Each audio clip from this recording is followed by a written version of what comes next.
tardes a todos. Muchísimas gracias por estar aquí y acompañarnos en esta última mesa de la mañana.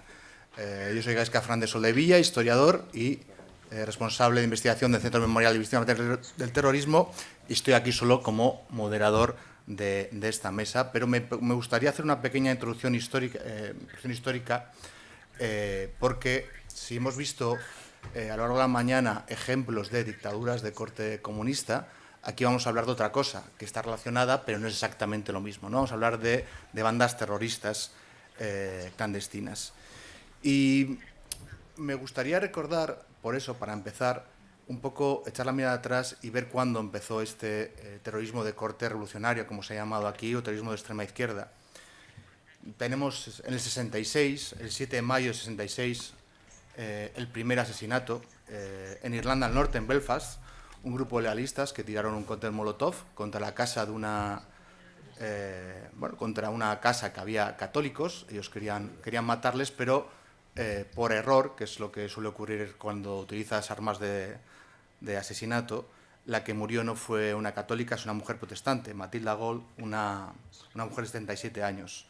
2 años después, el 7 de junio de 68, ETA asesinó a José Antonio Pardines, un guardia civil de tráfico en Guipúzcoa, la primera víctima del terrorismo de ETA. 2 años después, terroristas palestinos dispararon a un avión israelí en el aeropuerto de Atenas y mataron a un pasajero. En 1969 empezaron a matar los neofascistas en Italia, otros republicanos en Irlanda del Norte, los tupamaros en Uruguay, los montoneros argentinos y el IRA provisional empezaron a matar en 1970, el japonés Ejército Rojo Unido, la fracción del Ejército Rojo en Alemania, la RAF, y el palestino Septiembre Negro empezó a matar en 1971. En 1972, un grupo de anarquistas asesinó al hermano de Marco en Italia, hablaremos luego de ello. En el 73, en España, empezó a matar el FRAP. El 1 de mayo del 73 mató a 2 policías aquí, en Madrid. Las Brigadas Rojas, sobre las que también hablaremos, empezaron a matar en 1974. Año siguiente, los Grapo cometieron sus 5 primeros asesinatos, 1975. 20 años después, secuestraron y mataron al padre de Carmen. Y en 1977 empezaron a matar en Francia lo que luego sería Acción Directe. Esta oleada de terrorismo, que empieza a finales de los años 60, se extiende hasta finales de los años 80, más o menos hasta la caída del muro de Berlín. Según algunas estadísticas de la Universidad de Maryland, de Estados Unidos, y cuentan entre 1970, que es la primera fecha en la que estudian, hasta el 89, en esos 20 años del 70 al 89, los terroristas asesinaron a 74.000 personas en el mundo, 74.000 en todo el mundo, de las cuales 4.725 fue en Europa Occidental. Y si nos fijamos en los países de Europa en los que más víctimas hubo, en el primero de lejos, Reino Unido, 2.700, segundo, España, 835, y tercero, Italia, casi 400. Esta fue la tercera oleada de terrorismo, de corte mayoritariamente de extrema izquierda, que actuó en todo el mundo, pero con algunas zonas oscuras. Hemos hablado antes. Hay zonas, por ejemplo, del bloque del Este en las que no hay atentados terroristas ni asesinatos. Eso nos llevaría a otro debate, por qué, más allá de la cortina de acero, no hay terrorismo. Pero bueno, lo cierto es que no lo hay en absoluto.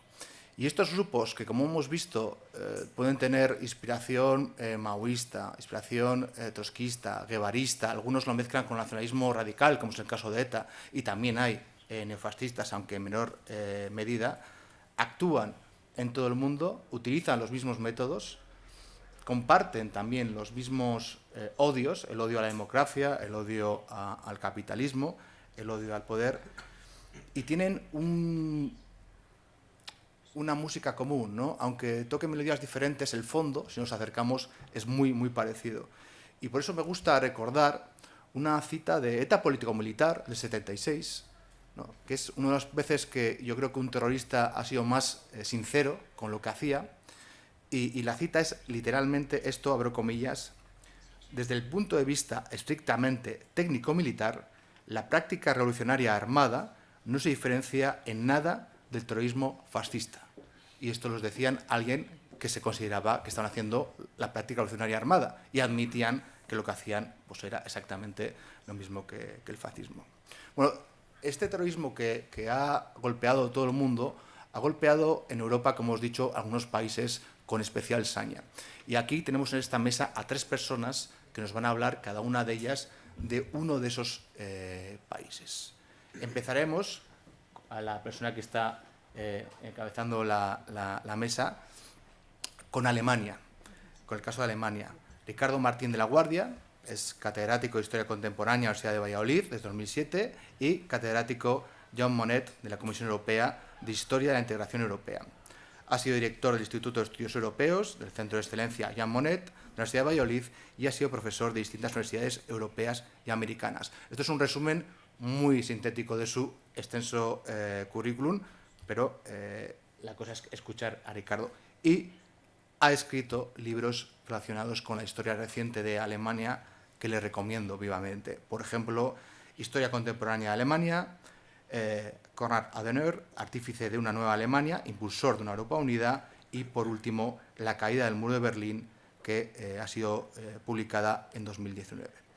Ricardo nos va a hablar de uno de los grupos terroristas europeos más letales, más conocidos. También hay series, hay películas sobre ellos, sobre la RAF. Ricardo. Buenos días. Muchísimas gracias a todos por su presencia. Muchísimas gracias al profesor Gaizka Fernández Soldevila por la presentación. Y, como siempre digo, y es cierto, es un auténtico, siempre un honor y un placer estar en el CEU San Pablo. En este caso quiero agradecer especialmente a Cefas por la invitación y por la magnífica organización del evento, así que sencillamente gracias.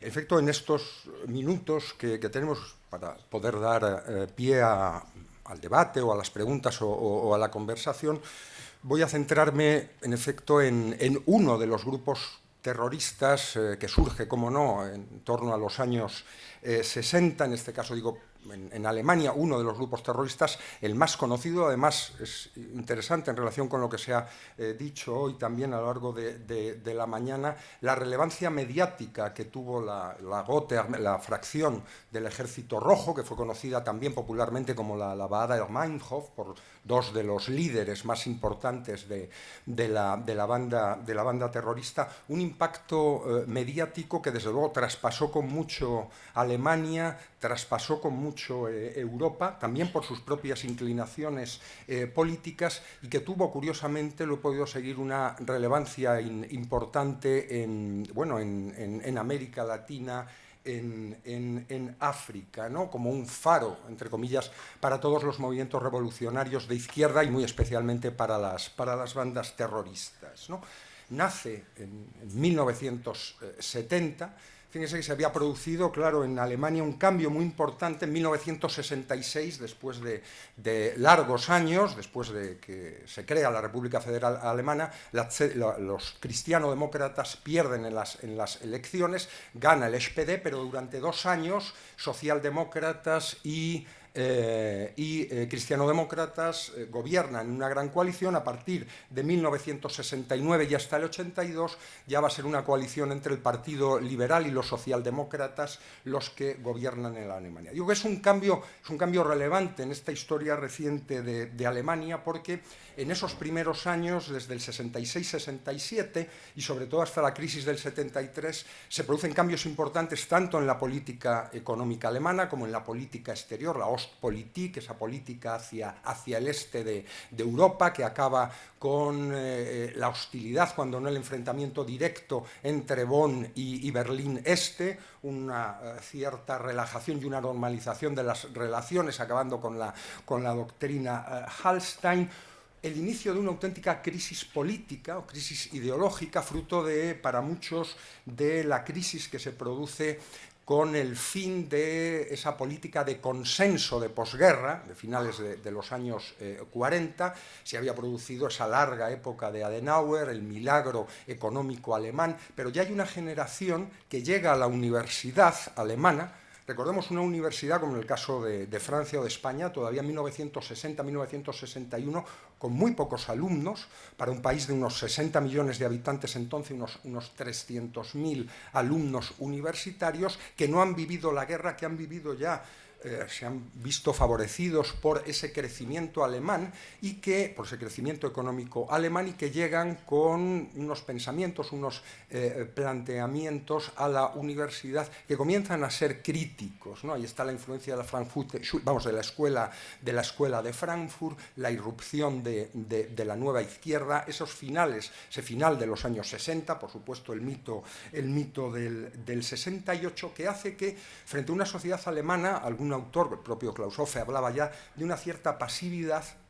Estos movimientos, sobre todo universitarios, restringidos, dan lugar a lo que se denominó en el momento las iniciativas ciudadanas, que empiezan a plantear problemas o cuestiones que no se habían planteado en los años anteriores, fruto de las propias exigencias de la necesidad de la reconstrucción posbélica, ¿no? Se empieza a hablar del medioambientalismo en Alemania, de los primeros de movimientos feministas dentro de la universidad y de sectores sociales dentro de la universidad cada vez más radicalizados. Fíjense que en 1961 se había producido la expulsión del SPD de la Federación Universitaria Socialista por radicalismo, por ortodoxia marxista-leninista. Este grupo, como no suele ser habitual, va a ser en la universidad donde vaya teniendo más fuerza, más empaque, haga una crítica global al sistema, no solamente a los cristianodemócratas, sino por supuesto también a los socialdemócratas, incluso a los sectores del Partido Comunista Alemán, que había estado prohibido, y se nutren de esas nuevas iniciativas y también de un ánimo de protesta. En 1967, en el verano de 1967, había visitado Alemania el Shah de Persia, que genera un movimiento de oposición entre estos universitarios. En abril de 1968, que se ha dicho, se produce el asesinato de Rudi Dutschke, Rudi el Rojo, es el líder, uno de los líderes estudiantiles más radicalizados, y como suele ser habitual en los movimientos de extrema izquierda, el fraccionalismo, el querer ser cada vez más izquierdista, cada vez más revolucionario, se traspasa a la universidad, donde algunos de los miembros más irreductibles de esa federación socialista universitaria expulsada del SPD van a formar algunos, en principio, grupos de acción política. Ahí ya está Andreas Wader, el que va a ser uno de los líderes de la formación, Gudrun Elsing, y una de las pocas, entre comillas, intelectuales del movimiento. Es decir, si leemos los textos de la Baader-Meinhof, resulta paradójico, ¿no?, que dentro de la fuerte tradición del marxismo, en todas sus corrientes en Alemania, de la teorización, de la justificación teórica, los grupos, la Baader-Meinhof y la fracción del Ejército Rojo no va a tener, en ese sentido, teóricos, ¿no? Es bastante pobre ese pensamiento. Son la mayor parte de lo que van a ser sus militantes en las 3 generaciones de terroristas, van a provenir de una clase media poco intelectualizada. La mayor parte de ellos sí que han pasado por la universidad, pero con escaso éxito, y salvo la otra líder histórica, Ulrike Meinhof, que es una periodista, ya era una joven periodista, pero ya conocida por su relación con el denominado movimiento de oposición, una periodista de Konkret, que era una de las revistas de izquierda teórica más radical en la Alemania de entonces, no van a tener, por tanto, ese vínculo, esa relación con una teorización o con un doctrinarismo importante.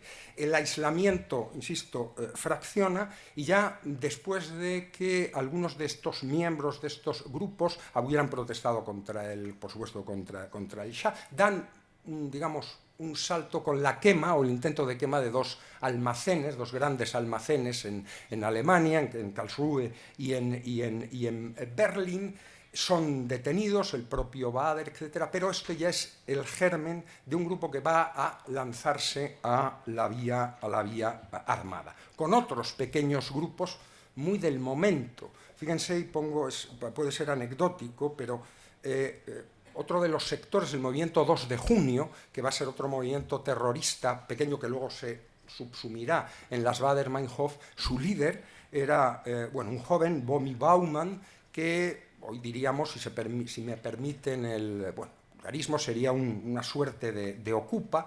Este hombre en el verano de 1969 crea con un círculo de amigos un grupo denominado, si lo traducimos al español, ya el propio nombre habla del delirio, los rebeldes vagabundos del hachís, que se dedicaban a ocupar locales, a ocupar pisos, que eran pequeños traficantes de droga, estaban radicalmente en contra de la propiedad privada, del sentido de familia, y que él mismo en sus memorias dice que efectivamente en ese momento, en principios de 1970, da el paso hacia el terrorismo. Los objetivos que plantea desde un primer momento la fracción del Ejército Rojo, su nombre proviene, algunas veces se ha vinculado con el grupo terrorista japonés, pero ellos lo explican más dentro de que, como sabemos, el Ejército Rojo, el ejército soviético, no es un ejército nacional, un ejército popular, es un ejército de partido, y por tanto entienden que la revolución, dentro del proceso de revolución mundial, es una fracción concreta en que actúa en Alemania dentro de ese ejército que es el ejército del Partido Revolucionario Universal. Tiene una particularidad, entre comillas, teórica respecto a Italia o respecto a Francia. Nunca las Baader-Meinhof, nunca la fracción del Ejército Rojo pretendió tomar el poder en Alemania. Ellos abogan, y por eso las relaciones internacionales van a ser muy importantes para ellos, por la gran revolución mundial, pero sobre todo por el antiimperialismo y el anticolonialismo en el tercer mundo, ¿no? Son tercermundistas, de ahí el apoyo que van a tener sobre todo en Fatah. Los primeros miembros del RAF, de la fracción del Ejército Rojo, se entrenan en los famosos campos de Fatah, de Al-Fatah, en la orilla izquierda del Jordán, aunque van a ser incluso expulsados de allí por su escasa disciplina, y adoptan fundamentalmente el foquismo como acción de lucha. De ahí la relación con los tupas, con los tupamaros uruguayos, y por tanto, por eso, luego lo comentaré, no van a ser muy bien vistos por esa suerte de comportamiento anárquico, por la RDA, por la Stasi, por la Policía Secreta del Estado, y por el Estado germano oriental, que gracias a la apertura de los archivos podemos conocer algo más de la relación de la fracción del Ejército Rojo con los países comunistas y sobre todo con la RDA. A partir del 70-71 comienzan las acciones armadas. Hay dos momentos muy importantes: octubre de 1971 y lo que se denominó la crisis de las 7 semanas o el octubre caliente en 1977.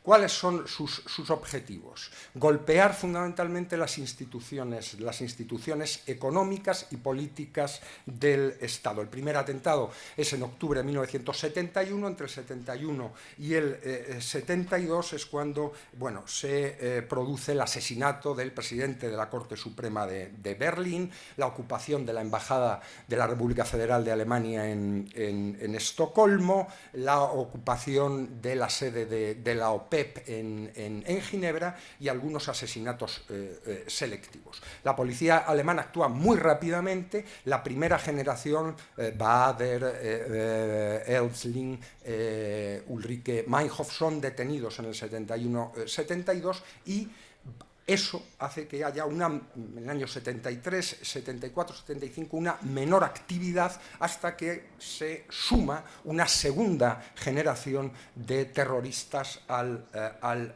proyecto.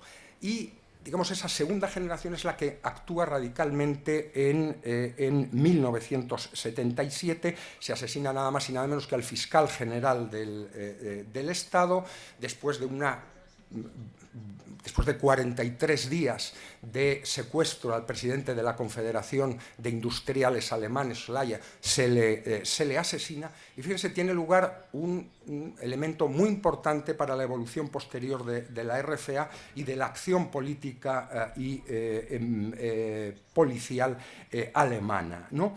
Y es el secuestro de un avión que, por cierto, salía de Mallorca, que va a desviarse a Mogadiscio, la capital de Somalia, y hay el grupo, el grupo de las Baader-Meinhof, hablan de que solamente, bueno, se asesinan inmediatamente al capitán y que liberarán a los secuestrados si se excarcela a los miembros de las Baader-Meinhof y a una serie de presos palestinos de Al-Fatah. Es un momento muy importante porque el gobierno federal crea un gabinete de crisis que va a incluir a la oposición, e inmediatamente, por tanto, es cuando se produce el asalto de un comando especial de la policía alemana al avión que acaba con los cuatro terroristas y libera a los miembros.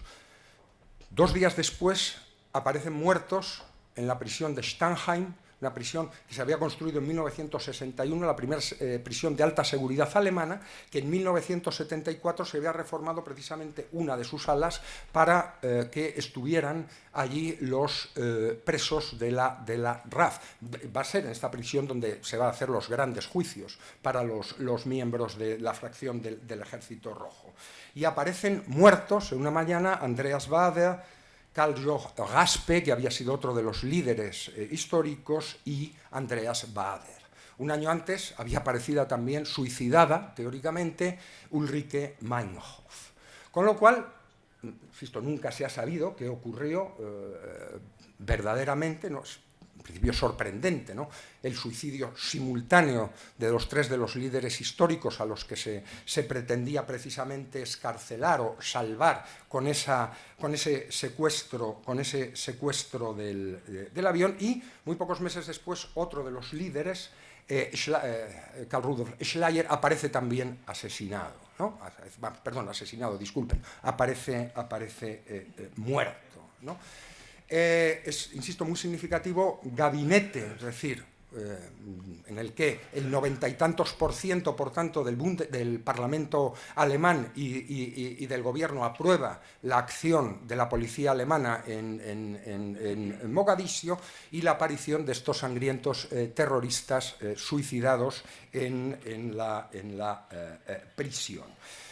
A partir de ese momento, por supuesto, como pueden imaginarse, se produce una cierta crisis en la organización, aunque va a haber otra tercera ola a partir de los años 80, 85, 86, justamente antes de la caída del muro de Berlín, en el que la acción policial, aunque se producen otra serie de asesinatos, pero va a ser también muy contundente y se les va a detener, ¿no? Precisamente en esos primeros 80 salen de prisión algunos de los terroristas que no tenían delitos de sangre, pero que habían pasado 20 años en prisión, ¿no?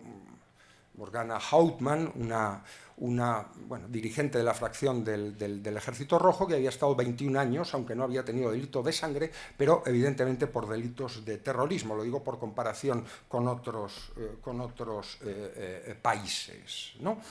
De hecho, la banda ya sufre un inicio de desarticulación a partir de la caída del muro de Berlín, con el inicio de la unificación, con la detención ya en ciudades de la ex República Democrática de Alemania de 15 terroristas en pocos años. La última acción policial se produce en 1993 a través de un infiltrado de la policía, que se logra la detención de cuatro terroristas, y la banda finalmente se desaparece el 20 de abril de 1998. Les leo el comunicado porque es muy escueto, es un comunicado que mandan a la agencia Reuters. Dice: hace casi 28 años, el 14 de mayo de 1970, la fracción del Ejército Rojo nació en una acción de liberación. Hoy ponemos fin a este proyecto. Nosotros, es decir, todos los que hemos estado organizados hasta el día de hoy en la RAF, damos este paso juntos. A partir de ahora somos, como otros compañeros, antiguos militantes de la RAF. Asumimos nuestra historia, ¿no? Estando en comunidad muy escueto, efectivamente, de, por supuesto, no pedir perdón, y en este sentido el balance de la RAF no fue tan criminal en cuanto a número. Cualquier asesinato, no voy a decir ello, es obvio, pero fueron 34 muertos, 34 víctimas mortales y 27 terroristas muertos a lo largo de la existencia de la fracción del Ejército Rojo. Para que vean hasta dónde continúa y cómo no prescriben los crímenes ni las acciones terroristas en el caso de Alemania, el 22 de febrero de 2024, Daniela Klette, que llevaba 31 años perseguida por la justicia, era detenida en Berlín Este. Daniela Klette fue una también de las primeras militantes de la fracción del Ejército Rojo, era detenida con 65 años, ya digo, llevaba más de 30 años en las listas de personas más buscadas por la policía, y se había mantenido, como otros 3 miembros que todavía no han sido detenidos de la fracción del Ejército Rojo, a lo largo de esos 20, después de 1998, a través de acciones puntuales de robos en bancos, extorsiones para su propio mantenimiento. Desde 2018, y concluyo, existe una oficina gubernamental encargada de las víctimas del terrorismo, dirigida en primer lugar por un hombre muy comprometido, por Pascal Kova, un diputado socialdemócrata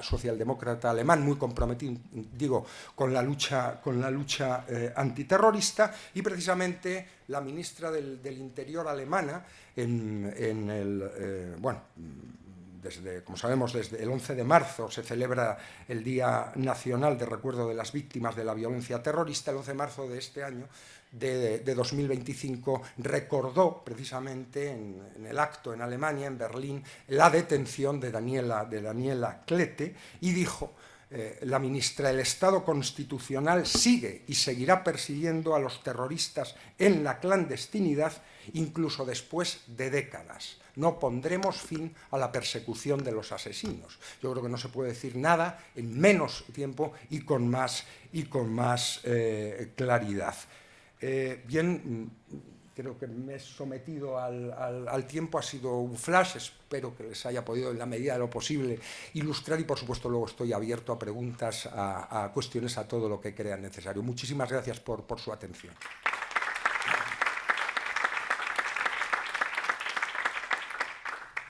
Ricardo, tú, igual que la ministra, no se puede decir nada mejor y tan sintético en 20 minutos clavados. Tengo un par de preguntas, pero las voy a guardar para el final, por si acaso nos da tiempo, pero tengo un par de preguntas para ti. ¿Puedes apagar el este? Y hemos pasado de Ricardo, que nos ha hablado de Alemania y el caso de la RAF, que es uno de los más conocidos quizás a nivel mediático, a nivel de películas, de series, al caso de Italia. Italia, como hemos dicho, es el tercer país en número de víctimas mortales de Europa Occidental, más de 400. Marco igual nos da alguna pista más al respecto. Y además Italia es un caso excepcional porque han tenido terrorismo de extrema izquierda y terrorismo de extrema derecha a la vez en el mismo país, haciendo atentados, lo cual, bueno, pues el resultado ha sido lo que se llamó las Stragi, ¿no? las grandes matanzas. Pero para hablar de todo esto tenemos con nosotros, y es un honor tenerla aquí, es que agradezco al CEU haberle traído, porque es, bueno, como investigador de terrorismo, contar con Marco me parece algo excepcional, a Marco Falvella. Y tiene 2 condiciones, Marco.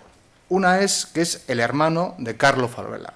Y Carlo, como nos contará ahora, su hermano fue asesinado en Salerno el 7 de julio de 1972 por un grupo de anarquistas, un grupo terrorista anarquista. Y además, a raíz del asesinato de su hermano, Marco es el presidente de la Asociación Internacional de Víctimas del Terrorismo, una asociación muy dinámica, muy activa y en la que Marco y sus compañeros han realizado muchísimas actividades. Por ejemplo, 7 conferencias internacionales, 5 de ellas en Italia y 2 en Marruecos, creo que en Casablanca, si no recuerdo mal, en la que ha participado estudiantes, asociaciones y familias.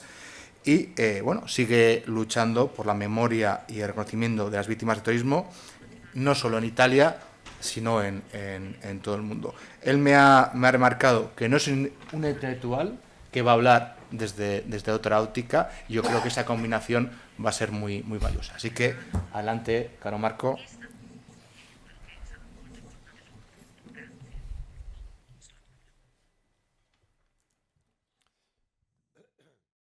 Signori, buongiorno. Buenos días. Un cordiale saluto. Mettete le Saludo. cuffie, se no non Bueno, capisco quello che si os dico. ponéis los cascos, me vais a entender mejor. Cordiale saluto lo rivolgo a Quiero tutti voi saludar presenti, a todos los ma un presentes, particolare ringraziamento pero en lo especial quiero rivolgo agradecer alla CEU e a coloro che hanno al organizzato CEU questo y importante a evento, todos los que han che organizado este sicuramente importante va a evento, contrapporsi que contro quello che rappresenta l'oblio della es a lo contrario a lo que es el oblio Io de mi la trovo memoria, di ¿no? fronte a una Yo platea di intellettuali estoy delante de una e tanto platea de più io non mi permetto intelectuales, neanche así que yo no me lontanamente permito di parlare ni di de un processo lejos storico che de ha hablar de un proceso rappresentato histórico que ha l'odio politico in Italia negli anni di representado el piombo, la odio strategia della político en fusione. Italia en los años de Sarebbe meglio plomo offendere la vostra y anni di intelligenza. piombo. No quiero ofender Mi vuestra limiterò inteligencia. semplicemente a fare un Yo discorso che simplemente verte su una quiero cronologia. hablar, bueno, de una cronología. Io, parlando con alcuni di Yo, voi, ho hablando con espresso il algunos de mio vosotros, he profondo expresado pensiero che una idea quando mía muy parliamo profunda. di Cuando terrorismo, hablamos de quando parliamo di terrorismo, stragi, hablamos de molto spesso sui muertes, ¿no? quotidiani, nei libri di A storia, menudo nelle en los televisioni, periódicos, en los si textos, parla di en numeri, las televisiones, se ma habla de qual è la realtà números. dietro quei numeri? Pero detrás de esos C'è números, en la una realidad, persona, c'è un hay viso, un nome, una personas, hay famiglia, una caras, hay storia, nombres, hay sogni che familias, hay sono stati historias, cancellati. sueños que se han E dietro a borrado. tutto questo Y ci sono detrás de tante todo esto mamme hay che muchas purtroppo madres ancora oggi que por vivono nel silenzio desgracia hoy en día assordante siguen viviendo en el perché silencio non riescono a ruidoso, trovare una verità e una porque no giustizia. encuentran una verdad y no encuentran justicia. Come lui già mi ha presentato, Como, io bueno, él sono ya me ha il presentado, presidente yo soy dell'Associazione el presidente Internazionale de la Vittime del Asociación Terrorismo. Internacional de Víctimas del La mia Terrorismo. associazione da sempre Mi paralizza su asociación desde due elementi siempre importanti, se che è la enfoca en dos condivisione elementos della memoria importantes, que e son la el ricerca di verità e compartir la giustizia. memoria y la búsqueda de Ma verdad y cerchiamo anche di justicia. portare avanti Pero quello che è un también messaggio di pace buscamos e di non violenza. llevar adelante un Siamo mensaje presenti de in no vari paesi, violencia anche y in de paz. Spagna, Estamos en come muchos associazione países, siamo presenti también en in vari paesi España del como mondo asociación, estamos en e in muchos vari países paesi del del mundo mondo y en portiamo muchos avanti i países nostri del progetti. mundo llevamos adelante nuestros Ma ancor più proyectos. di essere il Pero presidente dell'associazione, además de ser io ho presidente de l'onore di la essere il asociación, fratello yo di tengo el Carlo honor de Falvella. ser el hermano de Carlo Carlo Falvel. Falvella era un Carlo giovane Falvel era un sloveno, studente joven, tenía universitario 19 años, e fu estaba estudiando en la assassinato da un gruppo universidad, di fue anarchici mentre asesinado rientrava por un grupo de a casa anárquicos con un cuando amico estaba volviendo a il casa 7 con un luglio del amigo el 7 de 1972. julio de Carlo 1972. fu assassinato perché era Carlo fue asesinado responsabile porque era provinciale un del FUAN. responsable de la provincia Il del FUAN Fuan. è il El Fronte Fuan era el Universitario Azione Frente Nazionale, Universitario de che è un Acción movimento Nacional, studentesco di era un destra. movimiento estudiantil de derecha. La morte di Carlo La muerte de ha Carlo suscitato non poco l'opinione pubblica, ma da un altro levantó lato, la opinión da un altro pública, pero fronte, al ha mismo aumentato tiempo quello che è la ha violenza, aumentado, quelle che ha sono le aumentado la violencia, contrapposizioni fra lo destra que son e las sinistra, contraposiciones entre derecha e izquierda. i cosiddetti tempi nei quali i ragazzi Los tiempos en los que uccidevano altri ragazzi. los jóvenes mataban a otros Ma jóvenes. prima di Pero cominciare a parlare di quello che è un antes po' de la cronologia hablar sugli de lo anni di que es un piombo, poco la io vorrei cronología fare un de passo los años de indietro plomo, yo e quisiera andare al hacer un paso hacia atrás, 1968, da volver lì a che nasce tutto. 1968. Vabbè, voi me lo Ahí es insegnate, donde d'altronde lo nace todo. Bueno, vosotros ya lo sabéis bien y me lo enseñáis, pero yo lo quiero decir igual. En el 68 representa la época en la que empiezan a formarse los famosos movimientos, ¿no?, del 68. Eran jóvenes estudiantes que bajaban a las plazas a manifestarse porque no estaban de acuerdo. Querían una escuela mejor, una institución mejor y un Estado más atento. Obviamente empezaban los desórdenes en las plazas, pero el elemento principal, el elemento desde que empezó todo, fue el primer día de marzo del 68, cuando se ocupó la Universidad de Arquitectura Valle Giulia en Roma, en la Facultad de Sapienza. Los estudiantes habían ocupado la Facultad de Arquitectura y la policía intervino y hubo un choque muy fuerte. Estaba también Giorgio Almirante, entonces presidente del Movimiento Social Italiano. De allí se empezó a hablar, se empezó a entrar en el 69, se habló de otoño caliente. Hubo diferentes atentados en las secciones de los partidos, en las sedes de periódicos. El elemento desde el autunno caldo al pasaje a la que representa la estrategia de tensión fue un momento, un chasquido de dedo. El 9 de diciembre del 69 fue el atentado de la época, el más cruel. Piazza Fontana, dentro de la Banca Nacional de Agricultura, explotó una bomba que mató 18 personas. De 8 personas, perdón, y de más o menos 80 heridos. Ese evento hizo que desde ese momento se empezó a hablar de años de plomo. Y mi hermano Carlo, junto con la persona que ahora os hablaré, representan el comienzo de los años de plomo. El 12 de diciembre fue la explosión. El 15 de diciembre cogieron a un anarquico, Giuseppe Pinelli. El interrogatorio de Pinelli fue supervisionado por Luigi Calabrese. No se sabe cómo Pinelli se cayó de la ventana. Murió. Pero más degradante, más vergonzoso fue que un grupo de intelectuales de ese momento, desde entonces, firmó una campaña contra el comisario Calabresi, considerándole el único responsable de la muerte de Pinelli. El comisario Calabresi fue matado en el 72, en mayo del 72, 2 meses antes que mi hermano Carlo. El asesinato de Calabresi y Carlo representan el comienzo de los años de plomo en Italia. La extrema izquierda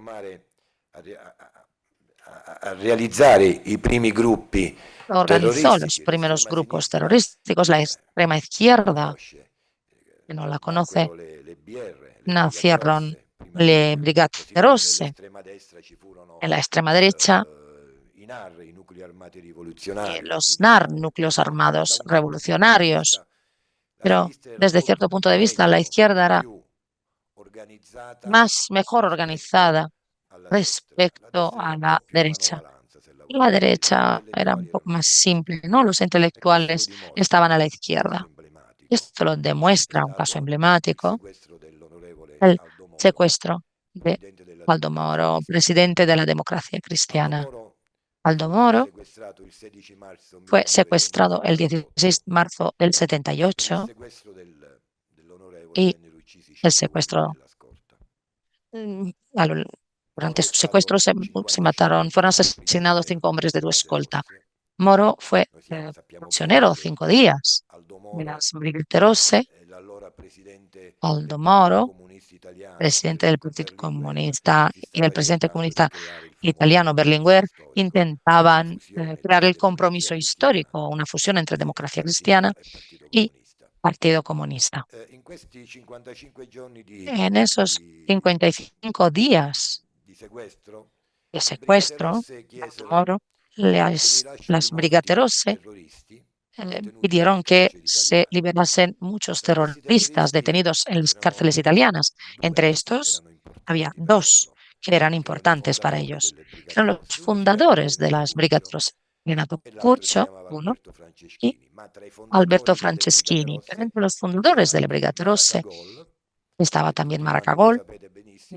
Vosotros sabéis muy bien, era la mujer de Renato Curcio, pero Maracagol fue asesinada en el 75 durante el secuestro Gancia, porque hubo un ataque por los carabinieri y la mataron.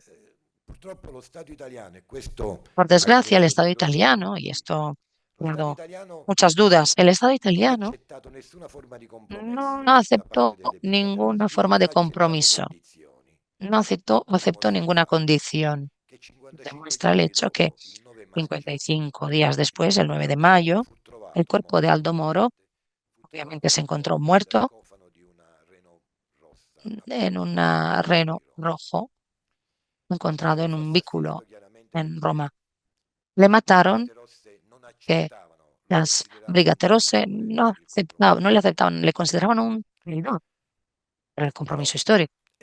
Pero está claro que en el lapso de tiempo, 10 años, van de los 70 a los 80, no solo Aldo Moro marcó el momento histórico de esa época. Hemos tenido también por parte de la derecha, por desgracia, el más grande, no sé si me equivoco, hubo el mayor número de víctimas el 2 de agosto de 1980 en la sala de espera de la estación de Bolonia, donde hubo 83 muertos y más de 200 heridos. Pero antes de esa matanza, de esa masacre, hubo otra en Brescia, en Piazza della Loggia, donde se mataron 80 personas, donde murieron 80 personas.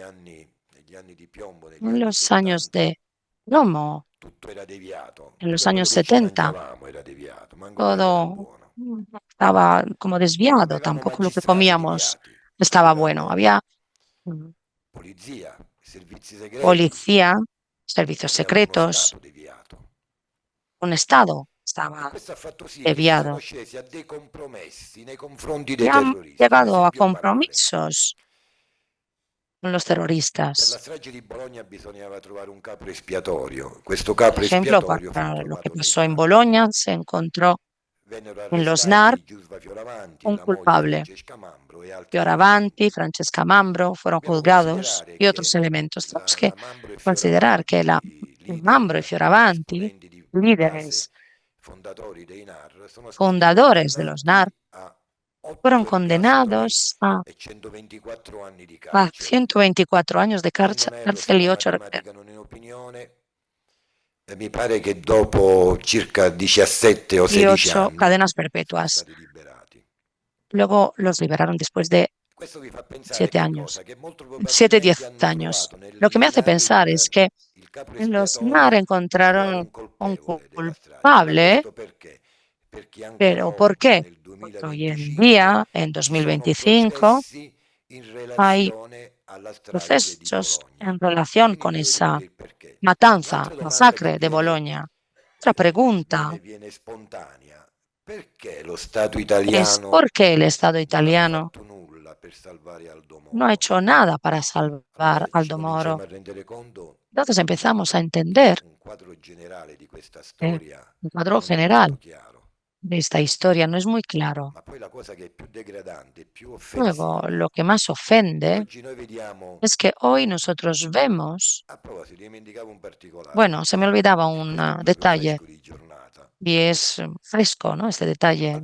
Bien, Alberto Franceschini, se he comentado antes, uno de los fundadores de las BR, murió el 11 de abril del mes pasado. Sabemos que murió Papa Francesco, desgracia también. Pero lo raro es que de la muerte de Franceschini han hablado el 26 de abril, después de la muerte de Papa Francisco. Y esto que subraya, si me equivoco, por favor, corregirme. Si hubiesen hablado de Franceschini en el momento de su muerte, mientras los periódicos hablaban de Papa Francisco, no hubiesen dado la importancia al personaje. Entonces han esperado que todo se calmase después de la muerte de Papa Francisco y luego han empezado a hablar de la muerte de Franceschini. Esto nos hace entender que no solo tenemos un estado desviado en ese entonces, pero hoy en día también hay compromisos. No conseguimos dar una explicación de estos eventos porque publican un artículo sobre la muerte de Franceschini unos días después de Papa Francesco, cuando sabemos que murió hace 15 días. Pero bueno, ha habido otros momentos importantes en la historia del terrorismo en Italia. Recordamos el robo de Primavalle el 16 de abril. Passarono la benzina sotto la porta di casa della famiglia Mattei. Echaron gasolina en la puerta de la familia Mattei. La casa se quemó y murieron dos hermanos, Stefano y Virgilio Mattei, uno 22 años y otro 10 años. Pero también hemos tenido otros eventos, la masacre de Ustica, la masacre de Navidad, el tren, jóvenes que han sido matados por otros jóvenes y no se conocen hoy en día los culpables, pero hay dos detalles, los asesinatos. En 1973 asesinaron Ciro Principessa, un joven de izquierda. Eso pasó en Roma. Ciro Principessa, ¿por qué fue asesinado? Ciro lavorava all'interno, trabajaba, era voluntario en una biblioteca.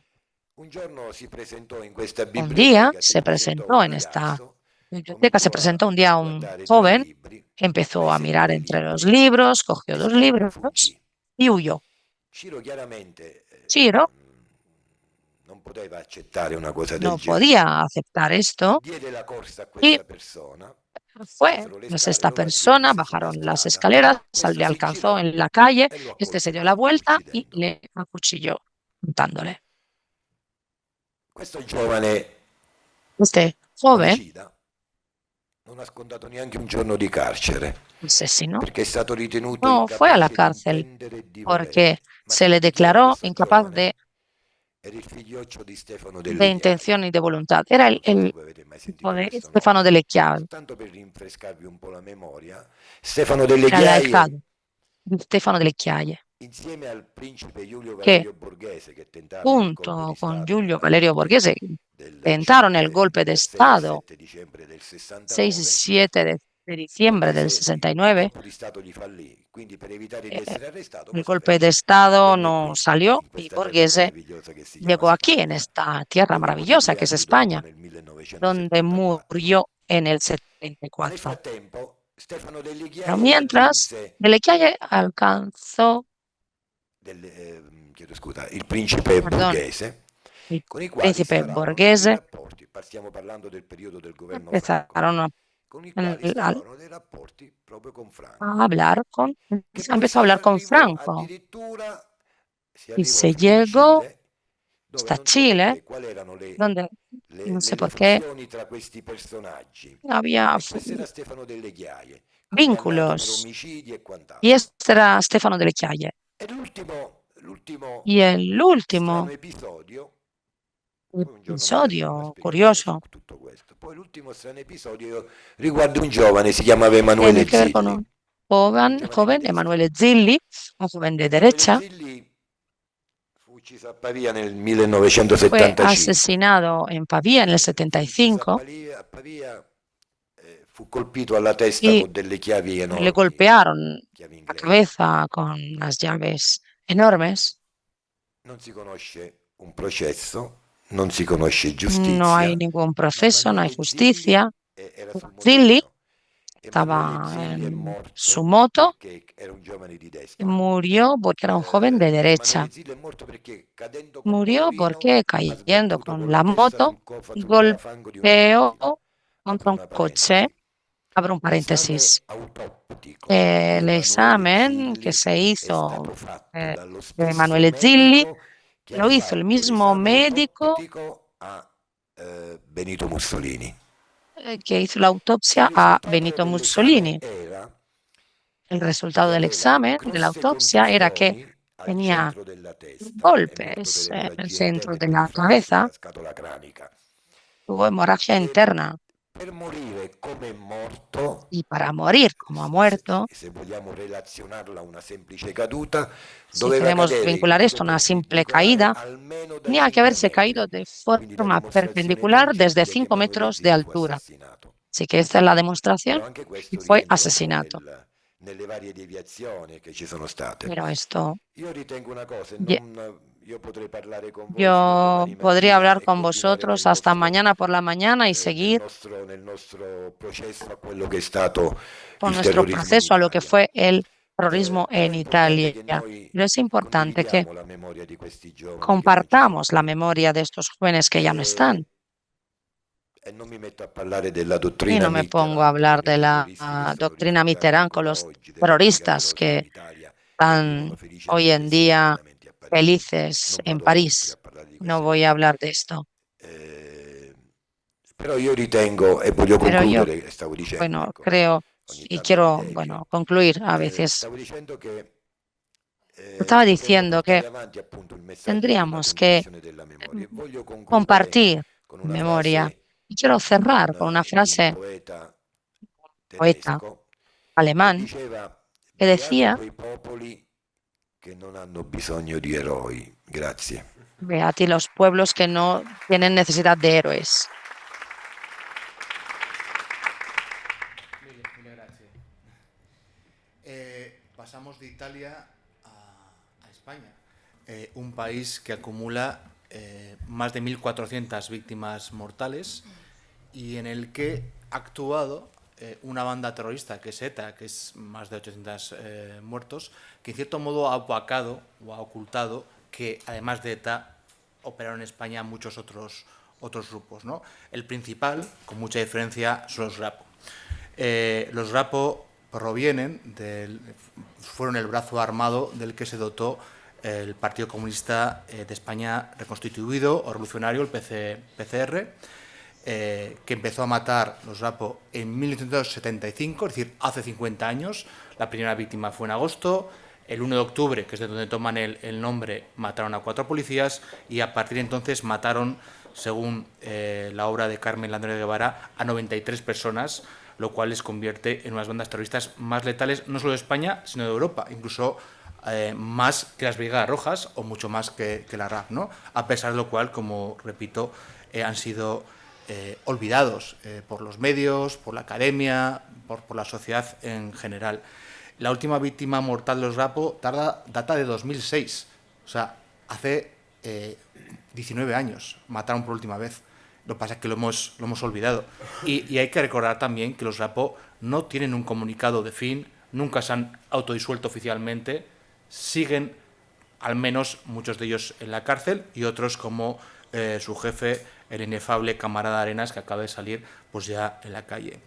Entre los 93 víctimas mortales de los Rapo hay uno que a los que tenemos cierta edad pues lo recordamos, ¿no? Que es Publio Cordón, secuestrado y asesinado en 1995. Fue un caso espeluznante que yo creo que tuvo en vilo a toda España y sobre todo destrozó a su familia, ¿no?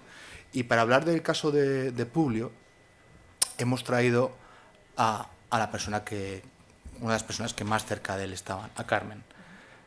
Bienvenida, Carmen. Carmen, la voy a presentar, es licenciada en Ciencias de la Información, Universidad San Pablo CEU, sí, o sea, de esta misma casa, y MBA, del Instituto de Empresa. Es la hija mayor de la familia Cordón Muro, que ahora hablaremos de la trayectoria de tu padre.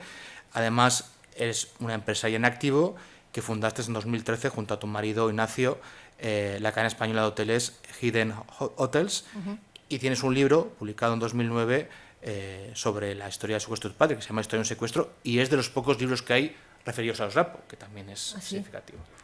No hay demasiados libros y el tuyo, bueno, pues lo suple esa tarea. Y con Carmen hemos quedado que voy a hacerle una serie de preguntas para romper un poco la inercia, y vamos a hablar primero de tu padre, de Publio Cordón. ¿Quién era Publio? Pues mi padre era, me gustaría ponerlo en contexto, era un empresario, fundó 2 grandes empresas, Previasa y el Grupo Hospitalario Quirón, que sigue en marcha, el Grupo Hospitalario Quirón. Pero poniéndolo en contexto, mi padre era un niño pobre, de pueblo, de Soria, hijo de un republicano, de un maestro de escuela. Se quedó huérfano, mi abuelo murió en la guerra civil con el bando republicano, y mi padre se crió en la pobreza gracias a mi abuela Beni, la vio trabajar muchísimo y fue uno de esos hombres hechos a sí mismos que juró en la infancia que a su familia nunca le iba a faltar de nada. Entonces se dedicó a estudiar, porque mi abuela era empeñada: niño, no te pongas a trabajar, estudia, conviértete en un hombre de provecho. Estudió y trabajó al mismo tiempo, logró sacarse 4 carreras universitarias, la última, medicina, la hizo con 45 años, fundó Previasa y el Grupo Hospitalario Quirón, y me hace gracia que sea Grapo, que es el brazo armado de un partido comunista, el que dice que quiere meter el comunismo en España y que lucha por eso, el que dice defender al pueblo, que fue él el que acabó con la vida de mi padre, que concretamente pertenecía a ese pueblo que los Grapos decían defender. Mi padre lo tenía muy claro, es un hombre que estudió, que trabajó duro, que triunfó, que aprendió las leyes del mercado libre, que quiso conseguir esa riqueza, que la consiguió y nos dio a mi familia una estabilidad económica y una vida increíble. A pesar de vivir en esa gran prosperidad económica, fuimos educados en la austeridad y en el respeto a todas las ideas y el no caer en prejuicios ni ideologías. Y fueron estos sectarios los que acabaron con la vida de uno de los que en teoría ellos decían defender. Ese era mi padre. Padre era soriano, pero no vivíais en Soria. ¿Dónde? No, vivíamos en Zaragoza. Mi padre fundó Previasa en Zaragoza y lo secuestraron allí. O sea, mi padre creo que tenía 59 años. Al día siguiente lo secuestraron un 27 de junio y al día siguiente era su aniversario de bodas. Él salió a correr como cada mañana, hacía siempre footing en los alrededores de su casa, y le atacaron 3 encapuchados de Grapo. Por lo visto llevaban años dando vueltas por allí con un perro disimulando, lo metieron a golpes en un furgón.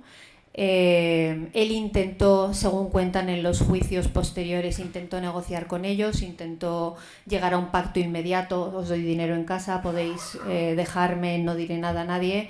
No hubo manera. Se lo llevaron a Lyon, lo hemos sabido mucho después, y nunca más lo volvimos a ver. La realidad es esa. Grapo pidió 400 millones de pesetas a la familia. Desde que se lo llevaron aquella mañana hasta que Grapo llamó a casa para decir que eran ellos quienes se lo habían llevado, pasaron 3 días. Nos mandaron una carta al periódico de Zaragoza, al Heraldo Aragón, pidiéndonos 400 millones de pesetas y que no pactásemos. Antes de llegar ahí, sí. Estás adelantando mucho. ¿Cómo te enteras tú? ¿Cómo me entero yo del secuestro de mi padre? ¿Qué ha pasado algo? Aquella mañana había quedado con mi padre, él estaba en Zaragoza, corría y había quedado que cogía un avión, volaba de Zaragoza a Madrid y nos íbamos juntos a comprar un regalo de bodas, de aniversario de bodas para mi madre. Mi padre no llegó, mi madre me llamó por teléfono y me dijo, mira, esta mañana tu padre se ha ido a correr, le he preparado un zumo de naranja y no ha vuelto, han pasado 2 horas. Y yo, pero si tenía un avión. Y me dijo, pues no vuelve, ¿qué hacemos? Me cogí un coche, me fui a Zaragoza. Cuando llegué a Zaragoza, acompañé a mi madre a hacer el recorrido que siempre hacía él corriendo, y ahí encontramos unas huellas sobre un camino de tierra que no estaba asfaltado con unos derrapajes. Vimos unos setos rotos, como que había habido un forcejeo. Vimos manchas de sangre en el suelo, había habido golpes. Y cuando estábamos volviendo a casa nos encontramos con 2 policías casualmente municipales de patrulla. Les contamos, creemos que han secuestrado a Publio Cordón, que es un empresario conocido de Zaragoza, por favor, hagan algo, cierren las fronteras, pongan a la Guardia Civil en la carretera porque se lo acaban de llevar hace 2 o 3 horas. La policía dio la orden y entonces ya se puso en marcha el protocolo de cualquier desaparición, que en lugar de poner en marcha la Guardia Civil, cerrar carreteras, se perdieron unas horas cruciales para frenar aquel secuestro. Vinieron a casa a descartar otros motivos de la desaparición de mi padre, a ver si había habido una pelea familiar, si este señor tenía deudas o problemas empresariales y había inventado una excusa para no volver a casa. Bueno, y así fue. Pasaron 3 días.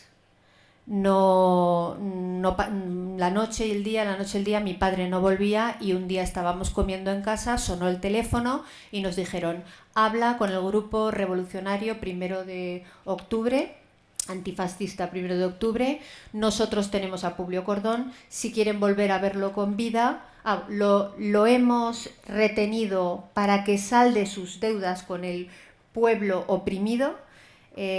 Vamos a expropiarle su riqueza para repartirla entre como un mundo comunista manda, y si ustedes hablan con la policía o no cumplen con nuestras condiciones será asesinado. Punto.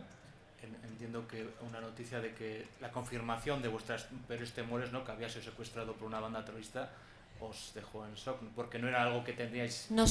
Yo no había oído hablar nunca de Grapo. O sea, sí, me sonaba en Zaragoza que habían dicho, el Grapo manda cartas de estas de impuesto revolucionario, pero habíamos oído hablar mucho de ETA.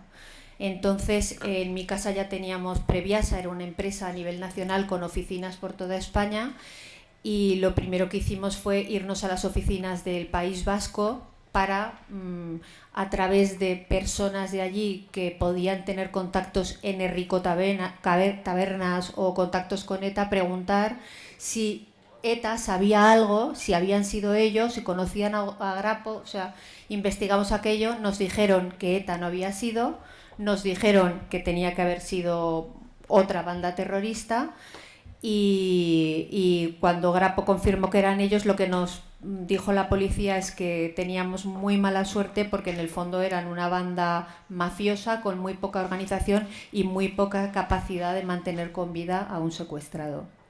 Y os piden, como has dicho, 400 millones de pesetas, que es una cantidad enorme para la época. No se sabría ni calcularlo en euros, ¿no? Bueno, hoy es muy poco dinero. Pero no, bueno, muy poco no, son 2,5 millones, pero en aquel momento aquello era una fortuna impensable. Mi familia en ese momento tenía 16 millones de pesetas en el banco, y nos dedicamos a recorrer todas las oficinas de Previasa y las clínicas Quirón para coger el dinero que hubiese en caja. Hicimos acopio y cerramos nuestra información a la policía porque lo único que nosotros queríamos, nuestro objetivo era conseguir el dinero, no hablar con la policía, pagar a la banda terrorista y salvar a mi padre. Fue imposible, la policía andaba detrás de nosotros, nos cerraron las cuentas, nos intervinieron los teléfonos, nos intervinieron todo, y tuvimos que terminar pactando con la policía, aunque esto es algo que todavía digo con miedo, porque fui a pagar los 400 millones, el rescate a París, acompañada de la policía. Pero si hubiese sabido esto, a mi padre lo habrían ejecutado. Con lo cual, bueno, pues fui a París. ¿Quieres que te cuente lo de París? Sí. No. Sí, pero antes del pago, sí me gustaría saber la respuesta de los trabajadores, la respuesta de Zaragoza, porque yo he visto muchas fotografías, muchos vídeos, y la verdad es que es impresionante, ¿no?, la respuesta popular. A ver, eso tiene truco. Por un lado, inicialmente, pobre, le ha secuestrado el grapo. Era un buen hombre, mi padre era un hombre trabajador, muy querido, creó riqueza y tenía muchas personas del pueblo que le querían. Pero en ese momento estábamos en los últimos momentos del socialismo de Felipe González y del PSOE. ETA campaba a sus anchas en esos momentos. Atentaron contra el jefe de la oposición, que era José María Aznar, delante de su casa. Ponían bombas en el centro de Madrid, que mataron a un policía. Irene Villa perdió sus piernas. En aquella época estaba secuestrado ya José María Aldaya, que llevaba, creo que lo secuestraron el 5 de mayo, a mi padre el 27 de junio, y Aldaya se pasó hasta abril del año siguiente. Luego secuestraron, el secuestro más largo de la historia, José Antonio Ortega y Lara. O sea, lo último que le faltaba al gobierno de González, además acusado de terrorismo de Estado, como habéis contado con la RAF, o sea, acusado de que el Estado había usado la violencia contra Lasa y Zabala.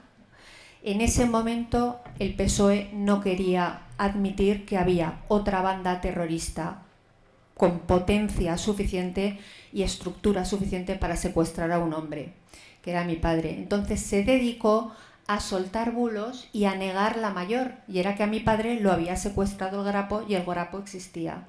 Entonces, desde el propio Ministerio del Interior, lo digo porque soy periodista y mis compañeros ya estaban trabajando en aquella época en muchos medios, la propia secretaria de Interior, que es Margarita Robles, que actualmente está en el gobierno, ella les contaba a mis compañeros que habían grabado una conversación de mi padre con un empresario en Brasil, que es posible que se hubiese autosecuestrado y que todo esto fuese un bulo montado por él para no hacer frente a deudas empresariales.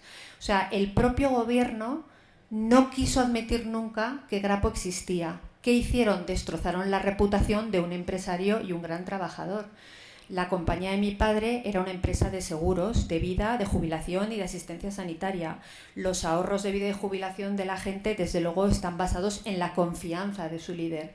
Cuando el propio gobierno empieza a decir que han oído conversaciones de mi padre, que no está realmente secuestrado y que está hablando con no sé qué empresario de Brasil, se pierde la confianza y empieza a caer completamente, las personas rescatan sus ahorros en nuestra empresa y se hunden nuestras empresas. O sea, yo estaba al frente de las empresas de mi padre entonces y vi deshacerse como un azucarillo en meses lo que le había tardado toda una vida en construir. Entonces, acabaron con su buena reputación porque ha sido casi imposible restablecerla. Ahora han pasado 30 años y ya está, se ha olvidado todo. Pero el propio gobierno acabó con su reputación, arruinaron nuestras empresas y a él lo secuestraron y lo asesinaron. Y el autor, uno de los autores de su secuestro y asesinato, Fernando Silva Sande, además, había huido de la cárcel de Granada hacía 2 años. O sea, al propio Estado se le escapa un terrorista de una cárcel, que no sé cómo se escapa un terrorista de una cárcel, y ese mismo es el que asesina a mi padre 2 años después. Pues la asesina porque, a pesar de que pagáis el dinero, a pesar de que cumplís las exigencias, los Grapo no devuelven a Publio, nunca le volvéis a ver. Nosotros pagamos, yo personalmente estuve junto a mi marido en París haciendo una especie de gincana en la que nos llamaban por teléfono, controlaban el Grapo, sí que tiene estructura, porque el Grapo controlaba todas las cabinas de teléfono públicas de París, estuve en todas. Llamaban a una, cogíamos el teléfono, debajo había un sobrepegado, había un mapa de a dónde teníamos que ir, estábamos en ese sitio 10 minutos esperando, de repente un hombre vagabundo tocaba la ventanilla y nos daba otro sobre con otras indicaciones a dónde ir, otra llamada telefónica en otra cabina, vayan a no sé dónde, bajamos al metro, compramos... Bueno, hicimos una gran aventura en París hasta que le di el dinero a Fernando Silva Sande y a Enrique Cuadra Echandía, los 400 millones. Nos dijeron, haremos contabilidad, que usó esa palabra en vez de decir contaremos el dinero, dijo, haremos contabilidad y si está todo bien, liberaremos en 5 días a tu padre. No fue así. Esa fue la última vez que les vimos, después ya les hemos visto en los juicios y mi padre nunca fue liberado. De 17 años después, en uno de los juicios, sí que descubrimos que la persona que en teoría estaba custodiándole en el Zulo, en Lyon, en una casa de Lyon, fue la misma persona a la que yo le di el dinero en París.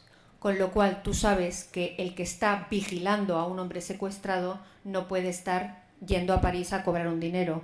Entonces la Guardia Civil, la policía, dijo que mi padre ya estaba muerto cuando nosotros entregamos el dinero. De esto nos hemos enterado 17 años después, pero esta es la versión de los terroristas y los comunistas que asesinaron a mi padre, porque como no se ha encontrado el cadáver, no se sabe cuáles han sido las circunstancias de su muerte. Eso, pues, si te parece, vamos a hablar, porque uno de ellos ha contado un relato que es dudoso, ¿no?, sobre que él intentó escaparse, se cayó, enfermó, murió y sí, le enterraron muy lejos de ahí.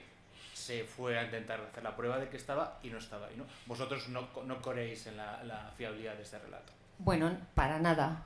Yo no soy experta en cómo pagar menos penas o menos condenas después de haber asesinado, pero seguro que es mucho mejor decir que se murió por accidente que uno lo mató a sangre fría, que es lo que a nosotros nos han contado en las cárceles, los rumores de las cárceles. O sea, mi padre dicen que cayó por una ventana, que se rompió la espalda, que tardó 2 días en morir y no recibían órdenes del jefe del Grapo, que era el camarada Arenas, y que, bueno, que se pasó, según palabras textuales del juicio de 2017, tardó 2 días en morir, que se pasó aullando como un perro.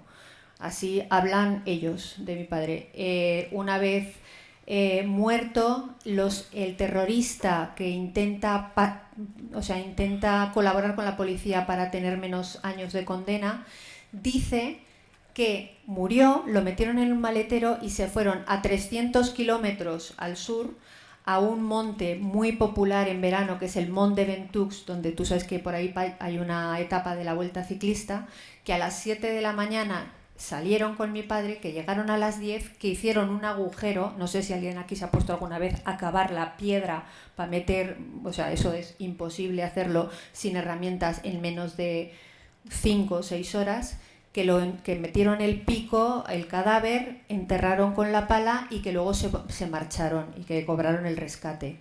Es absolutamente imposible. Pero la Guardia Civil, como este terrorista fue el que les dijo dónde había estado el Zulo, cayeron en esta vía muerta de investigación de seguir buscándolo en el Mont de Ventoux, lo cual es absolutamente ilógico y carente de sentido común, porque yo no soy experta terrorista, pero si a mí se me muere una persona que está secuestrada cuando toda la policía de Francia y de España me está persiguiendo, se me muere en un chalet que tengo alquilado, lo más lógico es que ahí mismo se oculte el cadáver y que no lo metas en un coche y te vayas a 300 kilómetros a exponerte.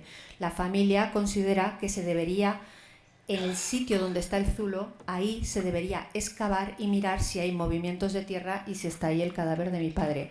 Pero esto es algo dificilísimo de hacer, hay que conseguir que la Guardia Civil lo quiera desenrocar y reabrir esa investigación, hay que conseguir que un juez francés permita la entrada en una propiedad privada en Francia y lo peor de todo es que el 27 de junio del año 2025 habrán pasado 30 años desde su secuestro y asesinato y prescribe, queda 1 mes.